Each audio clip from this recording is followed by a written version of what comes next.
This 16-inch M1 Pro MacBook has been powering my setup for over 8 months now, and it's been fantastic, but after upgrading to my dual ultrawide setup, I no longer had enough ports to connect these two monitors along with all the peripherals I use in my workflow. I thus was in the market for a Thunderbolt 4 dock capable of running my 160Hz monitor, all while keeping my MacBook charged. So I pulled the trigger on Razer's Mercury Thunderbolt 4 dock and have been super pleased with it. I honestly think it's among the best options for those with an M1 Pro or M1 Max MacBook, but also any Windows laptop with Thunderbolt, as it allows you to run dual monitors up to 4K at 60Hz with a 90-watt power delivery. Now, the 16-inch Mac does just have a 99.6 watt-hour battery, but this dock has had no issues keeping it at a 100% charge. This is all while working on video edits in Final Cut, so this should not be something you need to worry about. It comes in this cardboard box with not too much in it.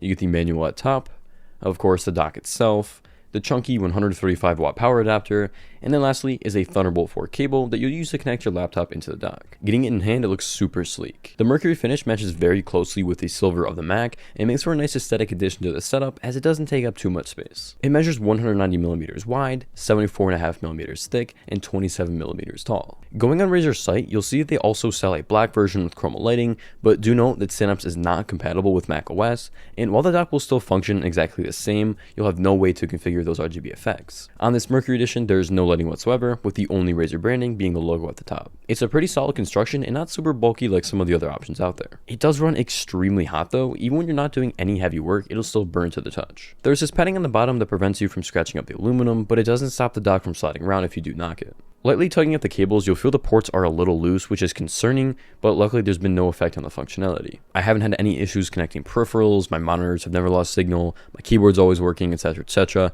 but still it is something worth noting. While this is listed as the Thunderbolt dock for Mac, that branding is only because of the silver color, and like I mentioned, it'll work flawlessly with the Windows laptop that has a Thunderbolt port. At the front of the dock, there's an SD card slot, which I didn't think I would use at first just because my Mac has it also, but running some disk speed tests, I found that the dock is actually significantly faster. On my 256GB card, I was getting write speeds about 25 megabytes faster and read speeds around 75 megabytes faster. Across the reader is a 3.5mm audio jack, which works as a headphone/microphone combo.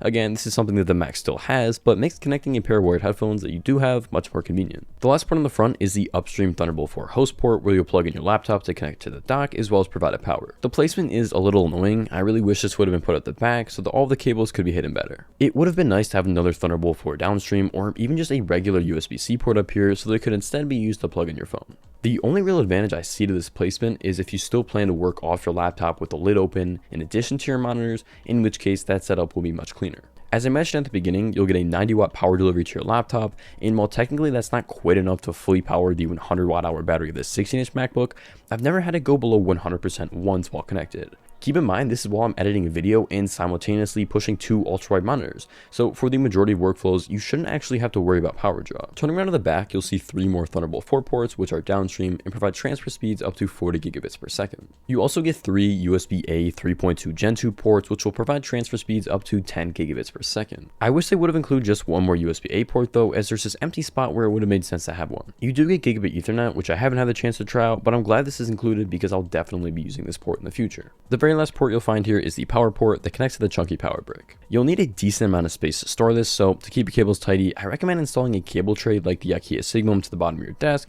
where you can lay the brick and all your other cables down. So all that I.O. allows my MacBook to run the entire setup with just a single cable. I'm hooked up to my 2 ultra-wide monitors, my keyboard, mouse, external SSD, and audio interface, all while everything looks clean and my Mac is holding a charge. Being Thunderbolt 4, I'm able to take full advantage of the speeds of my SSD, which makes my editing process go so much smoother. Also, I'm future-proofed for any accessories I purchase when I want to upgrade the setup. The big reason I recommend picking up this dock is its dual monitor capability. With the M1 Pro chip, it supports up to 2 external displays up to a 6K resolution at 60Hz. Do keep in mind that if you're on the M1 or even the new M2 chip, both still only natively support a single external monitor, so even with this dock, you still have that limitation. The dock supports 2 4K displays up to 60Hz, but I've been running both my ultrawides at a 3440 by 1440p resolution, with the bottom at a 160Hz refresh rate and the top at 60Hz. To connect the monitors, I'm using a USB-C to DisplayPort cable into one of the Thunderbolt 4 ports, then it's routed to my bottom monitor. Once I went into system preferences, I was able to configure this monitor to run at 160 and it's worked flawlessly. For my second monitor, I connected the USB-C cable into another one of the Thunderbolt 4 ports, then into the USB-C port on the monitor. I've been using the dock to power this dual monitor setup for over a month and a half now, and not once have I had a single issue with it. It's awesome that this dock allows me to take advantage of the high refresh rate my gaming monitor offers and still connect it to all the peripherals I use. And to top it off, this is all while taking up just a single port on the Mac. If I really wanted to, I still have 2 more Thunderbolt ports, an HDMI port, and another SD card reader to use in the setup. With all that, it retails at $319 for the Mercury finish or $10 more for the black finish with RGB lighting. It's very pricey, though comparing to other docks with these same features, it has a similar price tag. It would have been nice if we had another USB port or maybe even DisplayPort, but for me, the ports that we do have make it worth it because it solved the exact problem that I had without compromises. I wanted to be able to expand the ports out of my Mac while still using my high refresh rate display, and the Anker USB-C dock that I bought originally just didn't work properly with my monitors. Opting for Thunderbolt 4 has allowed me to run these 2 external ones and also future-proof myself for whatever devices I may add to the workflow in the coming years. I want to try out some other laptops on the channel for review, and having this one cable to get up and going with the setup will make the process of switching my daily drivers super easy. I really hope that sharing my use case and experience with this dock will help some of you who are in the market decide if this one is right for you. Definitely let me know your thoughts and the current laptop setup you're running. But with that, I've been Cole, and I appreciate you all for watching. Catch you in the next one. Take care.